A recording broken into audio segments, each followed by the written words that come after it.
Исәнмесез, эфирда яңалыклар тапшыруы. Студияда Лейсан Ханова һәм бүгенге төп темалар хакында кыскача. Дәүләт Думасына праймериз 22 майда булачак. Кандидатлыкка кандидатлар халык белән очраша башлады. Чаллыда җәмәгать палатасы эшләячәк. Аның кабул итү бүлегенә кемнәр керде? Хәбәрчебез ачыклады. Булачак укытучылар исемле стипендияга дәгъва итә. Бүген алар фәнни эшләрен Дәүләт Думасы депутаты Әлфия Кагугина алдында яклады. Бердәм Россия партиясы Дәүләт Думасына депутатлыкка кандидатларны алдан тавыш бирү юлы белән билгеләячәк. Праймериз 22 майда була. Бу көнне республикада 560 сайлау участогы эшләячәк. Аларның адреслары Бердәм Россия фиркасының рәсми сайтында күрсәтелгән. Әлегә кандидатлыкка кандидатлар халык белән очраша башлады. Шуларның беренчесе кичә Халыклар дуслыгы йорты бинасында үтте. Очрашуда 4 кандидат үзләренең сайлауда катнашачак программалары белән таныштырды. Чаллыда 3 ел яшәгән, хәзерге вакытта эшсез калган Людмила Каня үзенең төп бурычы хезмәткәрләрнең хокукын яклау ди. Я буду добиваться, чтобы в предвыборной программе партии Бердәм Россиянең сайлау алды программасында эшчеләрнең хокукларын яклау проблемасы урын алырга тиеш. Яшьләр үзләренең хокукларын белми. Депутат булырга теләгән шәһәрдәшебез Артем Латыпов үз чыгышында игътибарга лаек социаль тармакларны атады. Моңа юллар да, бәяләр дә керә. Яшь кеше әлеге юнәлештә эшләргә вәгъдә итә. Задача, которую я перед собой ставлю. Мин бәяләр артмасын өчен тырышачакмын. Азык-төлек, дарулар, торак коммуналь өлкәсендә балалар бакчаларында түләүләр зур. Артем Латыпов балалар бакчасына бәяләрне арттырмау турындагы петиция хакында искәртте. 33 мең кеше имзалаган петициягә депутатлар игътибар итмәде дип белдерде ул. Очрашуда Әлфия Кагугина бу хакта тулырак мәгълүмат туплагач, проблеманы хәл итү өстендә эшләргә вәгъдә итте. Дәүләт Думасында 4 елдан артык тәҗрибәсе булган Әлфия Кагугина алга таба да үзе эшләгән тармактагы проблемаларны хәл итәргә тели. Беренче урында эшмәкәрләргә ярдәм итү, сәнәгатьне алга җибәрү. За нами закреплены целые территории. Без айрым территориялар, сәнәгать, социаль өлкәләр өчен җавап бирәбез. Минем артымда машина төзелеше, авиация сәнәгате, автомобиль җитештерү, моношәһәр, газомотор техникасы. Мин конкрет планнар корам һәм алар өчен җавап бирәм. Чаллы республикада торак коммуналь инфраструктура алга киткән икенче шәһәр. Шуңа да карамастан бу өлкәдә дә проблемалар бар әле дип саный шәһәрдәшләр. Кандидатлыкка кандидат Александр Сидякин Дәүләт Думасында торак коммуналь өлкәдә 40лап закон проекты тәкъдим иткән. Депутат капиталь ремонт өчен 80-не узганнарга ташламалар булдыруга ирешкән. Я и дальше буду заниматься вопросами жилищной политики. Мин алга таба да торак коммуналь өлкәдәге сорауларны хәл итәчәкмен. Бу өлкәдә җиңел юллар юк. Без кабул иткән карарлар һәркем өчен дә файдалы булырга тиеш. Бу минем программам. Бары тик праймериз вакытында гына сайлап алучылар үзләренең тавышын бер юлы берничә кандидат өчен бирә алачак. Бүгенгә Татарстанның Россия Дәүләт Думасына кандидатлыкка 49 кеше теркәлгән. Гүзәл Шихапова, Дмитрий Рачеев, яңалыклар.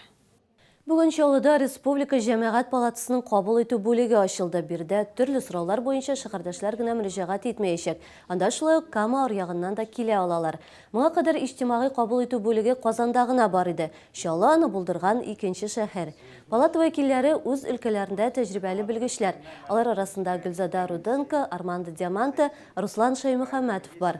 Белгечләр һәр дүшәмбе кичке 4-тән 6-га кадәр мастеровые театры бинасында кабул итәчәк. Иҗтимагый палата вәкилләре төрле органнарга рәсми сораулар җибәрү, законнарга үзгәреш кертүгә документлар әзерләү, матди ярдәм билгеләүдә ярдәм итәчәк. Белгечләр торак коммуналь хуҗалык, юридик, мәдәният һәм башка өлкәләрдә туган сорауларга җавап бирергә дә әзер. Пассажир йөртүче транспортларга маршрут карталары бирә башладылар. Бу хакта бүген транспорт һәм юл хуҗалыгы бүлеге башлыгы хәбәр итте. Яңа федераль закон нигезендә барлык пассажир йөртүче транспорт чаралары да әлеге картага ия булырга тиеш. Әлеге документта маршрут һәм транспорт турында барлык мәгълүмат урнаштырыла. Карта булу-булмауын ачыклау өчен транспорт идарәсе белгечләре рейдларда оештырачак. Закон бузган өчен административ җаваплылык каралган. Штрафлар транспорт хуҗаларына гына түгел, автобус йөртүчеләргә дә салына.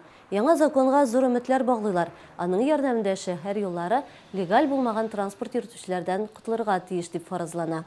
Чаллы үстерелешле территория, ягъни тор статусыннан тулысынча файдаланачак. Берничә эре компания резидент булу теләген белдергән инде. Аларның берсе белән мэриядә шәһәр җитәкчелеге очрашты. ДСМ компаниясе төрле тармакларда эшли. Бу кеше өчен азык-төлек, хайваннарны ашату, косметология, фармацевтика, автомобиль төзелеше һәм электроника. Голландия гиганты инде 10 елдан артык эшли. Еллык әйләнеш 10 миллиард евродан да артып китә. Компаниянең Тукай районында үз производствосы бар. Ул Чаллыдан 1-2 км километр шитте Тор мәйданында орнашкан. Кеңешмәдә производствоны шәһәр территориясендә урнаштыру мәсьәләсе күтәрелде. Фәнни көрәш чемпионаты Чаллы педагогия университеты студентлары өчен бу традицион чара. Ул талантлар университеты проекты кысаларында оештырыла. Ә ВУЗ президент Рөстәм Миңнеханов күрсәтмәсе нигезендә әлеге университетның бер мәйданчыгы булып тора. Чемпионат Дәүләт Думасы депутаты Әлфия Кагугина тарафыннан тапшырылучы исемле стипендияләргә дә старт бирде. Тема моего сегодняшнего доклада – это развитие международного атомного права в период с 1945 по 1962 годы. Исемле стипендияга дәгъва итүче студентлар, яшь мөгаллимнәр үзләре әзерләгән теманы тәкъдим итә. Оппонентлар исә аларны сораулар белән күмәргә тиеш. Эшләр төрле, алар елдан-ел камилләшә. Бүгенгә Әлфия Кагугина стипендиясенә дәгъва итүчеләр 18. Узган елгы стипендиатлар әйтүенчә, алар акчаны файдага тоткан. Сумма помогла мне, опять же. Стипендия миңа мәкаләләр, белешмәлекләр бастырырга ярдәм итте. Төркиягә стажировкага барып кайттым.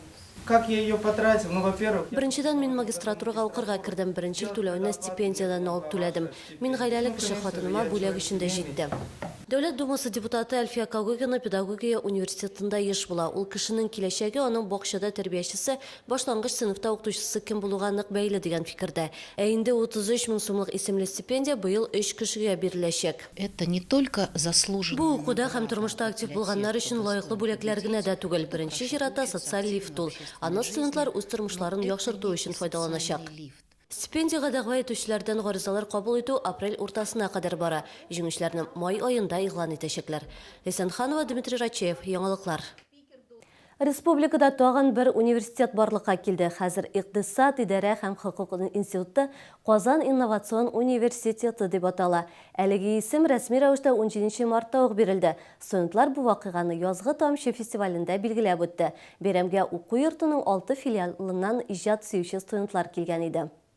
Уку йорты барлыкка килгәннән бирле 20 елла вакыт үткән. Хәзер ВУЗ зур фәнни белем бирү комплексы. Шуңа күрә бирдә гамәлгә ашырыла торган программалар институт кысаларына гына сыешмый җитәкчелек. Университет статусы студентларга да, мөгаллимнәргә дә яңа мөмкинлекләр бирә.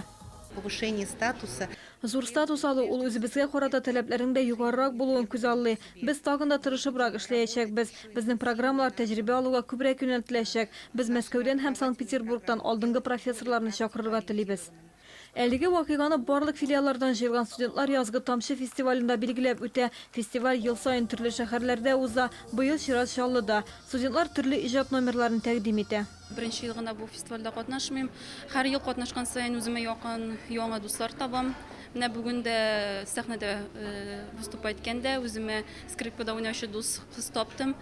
Һәр ел выступать иткән саен зур сәхнә, зур өметләр бирә. Бу гала-концерт вуз кысаларында уздырылучы студентлар язы. Иң яхшы номерлар республика күләмендә уздырылучы студентлар фестивалендә куелачак. Гүзәл Шихапова, Дмитрий Рачеев, яңалыклар. Ә хәзер безнең каналда «Чудо дети» телемарафоны дәвам итә. Ул кичке 9 яртыга кадәр булачак. Сүзне хезмәттәшем Лилия Әхмәтовага тапшырам. Ә мин сезнең белән саубулашам, исән-имин булыгыз.